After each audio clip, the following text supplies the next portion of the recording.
If you can't get beyond your body, and your attention is on your body, then you're matter trying to change matter. If you're thinking about your cell phone and your partner or your kids, or none of these are bad, but if you can't get beyond them, they own you. If you're thinking about how much time it's going to take or how much time the meditation is going, you haven't dissociated from the very world of three-dimensional reality to create something differently with. So that process of overcoming ourselves, that process of overcoming is the process of becoming. As an example, people stand on the stage, and they tell their testimonials, their stories at our events, whether it's stage 4 cancer, blindness, deafness, MS, lupus. We've seen just about everything. Parkinson's. So many people say, I really believe that this information, or that you could actually create a better life for yourself, or you could heal yourself. I always believed that it was true, and I saw the testimonials of other people, I've read the information, I saw the scientific research. I just never believed it could happen to me, or that I could do it. Now this is a big moment. This is the moment you come out of the bleachers and you get on a playing field, because in order for that person to prove that their mind can affect their body, they would have to show up every day and do the work. If they don't show up, then they don't believe it's possible. If they do show up every day, they do believe it's possible. And you keep showing up every day after a period of time, you start feeling worthy to receive it. And the universe only gives us what we think we're worthy of receiving. So it's the overcoming process that is the becoming process. People who are sick in this work, I can guarantee you with stage 4 cancer that has metastasized to every organ, every tissue, every bone in their body, and they've gotten the diagnosis and the prognosis, I'm sure there were days where they felt fear. And they had to make one of two choices, to either do the work or surrender to fear. And they showed up that day, and they overcame their fear a little bit more and surrendered to love. That's a victory. There were days where I'm certain they didn't feel good. They didn't feel physically good, and I know that it was probably hard for them to think greater than how they felt. They couldn't do that if they were still their body. They would have to get beyond their body in order to change, and they showed up that day and they overcame their body a little bit more. And I'm sure there were days where they had self-doubt. In fact, many of them, their disease got worse before it got better, and they could have easily listened to their family and to the voice in their head that said it's not working. But they showed up anyway, and they did the work, and they overcame their doubt that day. And I know there were days where they thought they didn't have enough time because they had children and work and all kinds of obligations, but they made time. And it was the overcoming that actually created the becoming. And so they weren't visualizing anything. They weren't affirming anything. They were changing. Now, many of them would have a great meditation, get up feeling wonderful, feeling like connected to the emotions of their future, and their sleeping patterns got better, had more energy, their pain diminished, but their blood values and their scans were still the same. They didn't say, oh, well, I kind of got a little bit better, but this doesn't work. That would be the old self, returning back to the old personality. They were more concerned about what they still had to change about themselves in order for their health to change. So they realized that many of them, 1 hour of meditation and feeling wonderful, and then spending 15 hours of your remaining day reacting and responding to everyone and everything in your life and believing those thoughts that are just hardwired programs in the brain and acting and behaving like the old self. Genes aren't going to change that way, so all of a sudden now it became practical. I got to get so good at doing this with my eyes closed. I got to do it with my eyes open. Now, this is the big game, because you got to be able to self-regulate. And so what became very practical to them is, now I'm going to rehearse how I'm going to be on the Zoom call. Now I'm going to rehearse how I'm going to be with my children, how I'm going to be with my ex. I'm going to monitor my responses. There's got to be a better way to be. Now the game becomes very real, right? And then they review at the end of the day, when did I fall from grace? When did I lose it? When did I go unconscious? Tomorrow's another lifetime. Tomorrow's when I didn't fail, I just went unconscious. Okay, tomorrow I'm gonna just work on that one thing. So now they're really working on the process of transformation. It's no longer about their health condition. They're not focused on their health condition. They're focused on change, right? And nothing changes in our life until we change. So when you hear those stories and the person has to really overcome their belief that this could work for everybody else, they just never believed it could work for me. When they get really super aware that the game is about change, and they got to get really good at doing it with their eyes open, and they have to monitor their responses to everyone and everything in their life, because if they don't, the response is actually weakening the organism.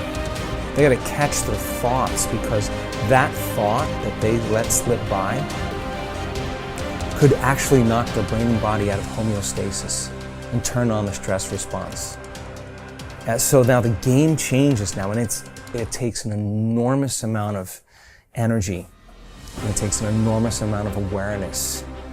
And it's not easy, and if it was easy, everybody would be doing it. But you ask that person who stands on the stage, that's the 4-minute mile, about their disease. They'll tell you two things. My disease was my greatest teacher. They'll tell you that. And you'll ask them, where's the disease now? Where is it? They'll say, it's in the old person. I'm somebody else. They didn't visualize anything. They didn't affirm anything. They just kept practicing overcoming. And it's the overcoming process that actually affects the becoming process. What determines the difference in human actions? Throughout my life, I have passionately sought the answer to these questions. One thing is clear to me. Human beings are not random creatures. Everything we do for a reason. We may not be aware of the reason consciously, but there is undoubtedly a single driving force behind all human behavior. This force impacts every facet of our lives, from our relationships and finances to our bodies and brains. What is this force that is controlling you even now and will continue to do so for the rest of your life? Pain and pleasure. Everything you and I do, we do either out of our need to avoid pain or our desire to gain pleasure. So often, I hear people talk about changes they want to make in their lives, but they can't get themselves to follow through. They feel frustrated, overwhelmed, even angry with themselves because they know they need to take action, but they can't get themselves to do it. There is one elementary reason. They keep trying to change their behavior, which is the effect instead of dealing with the cause behind it. Understanding and utilizing the forces of pain and pleasure will allow you once and for all to create the lasting changes and improvements you desire for yourself and those you care about.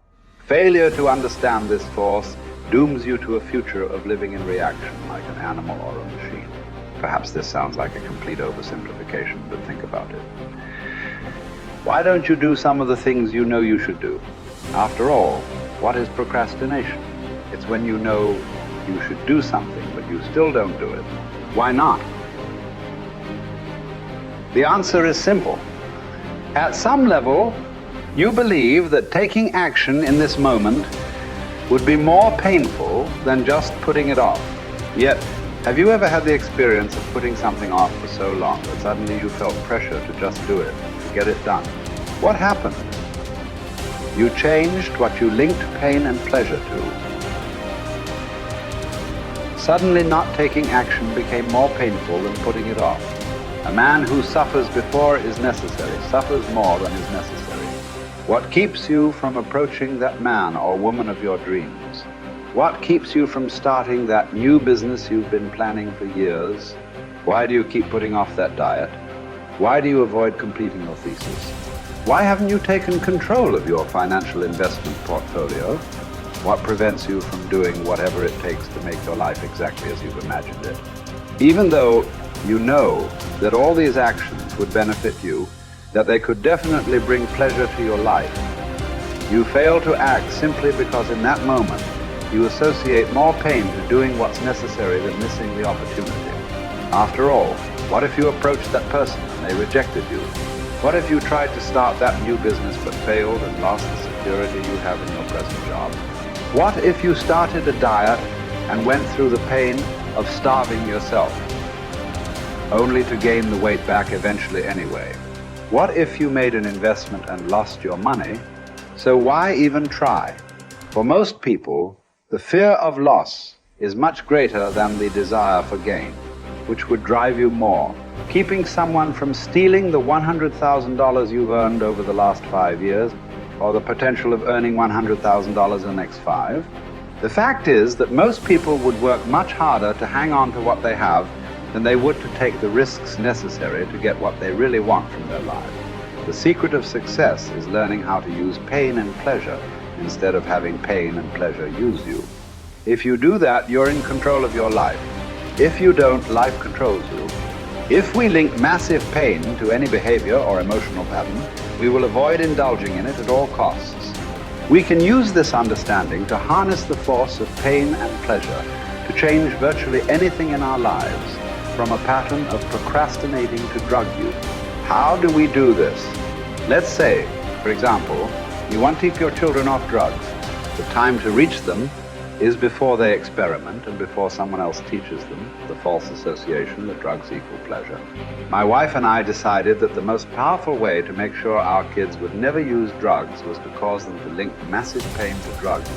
We knew that unless we taught them what drugs were really about, someone else might convince them that drugs were a useful way of escaping pain. If we fail to direct our own associations to pain and pleasure, we're living no better than animals or machines, continually reacting to our environment, allowing whatever comes up next to determine the direction and quality of our lives. Our behavior, both conscious and unconscious, has been rigged by pain and pleasure from so many sources. Childhood peers, moms and dads, teachers, coaches, movie and television heroes, and the list goes on. You may or may not know precisely when programming and conditioning occurred. It might have been something someone said, an incident at school, an award-winning sports event, an embarrassing moment, straight as on your report card, or maybe failing grades. All of these contributed to who you are today. I cannot emphasize strongly enough that what you link pain and pleasure to will shape your destiny. As you review your own life, can you recall experiences that formed your neuro-associations and thus set in motion the chain of causes and effects that brought you to where you are today? What meaning do you attach to things? If you're single, do you look upon marriage wistfully as a joyous adventure with your life mate? Or do you dread it as a heavy ball and chain? As you sit down to dinner tonight, do you consume food matter? Of factly as an opportunity to refuel your body? Or do you devour it as your sole source of pleasure? Men, as well as women, are much oftener led by their hearts than by their understandings. Though we'd like to deny it, the fact remains that what drives our behavior is instinctive reaction to pain and pleasure, not intellectual calculation. Intellectually, we may believe that eating chocolate is bad for us, but we'll still reach for it. Why? Because we're not driven so much by what we intellectually know, but rather by what we've learned to link pain and pleasure to in our nervous system. It's our neuro-associations, the associations we've established in our nervous systems that determine what we'll do.